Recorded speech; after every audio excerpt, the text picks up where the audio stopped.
洗衣服，你们就来了。是啊，陪姐姐去洗衣服好不好？什么？今天天气好，赶快把衣服洗一洗。对啊，今天天气真的好好。哎，你忘了加洗衣精啊？洗剂自动投入，就不用再瞎猜要放多少了。蛮聪明的耶。说的是我吗？我说的是他。哇，姐姐洗衣机好漂亮哦！我们家的也很漂亮啊。我们家比较大。那是因为你和爸爸都有好多衣服要洗啊。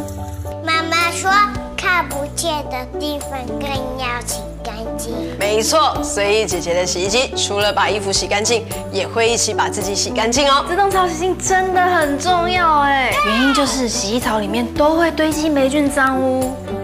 连洗衣机都学会自己洗澡了。会啊。好啦，洗衣就交给日历，那我们赶快去吃下午茶。走吧。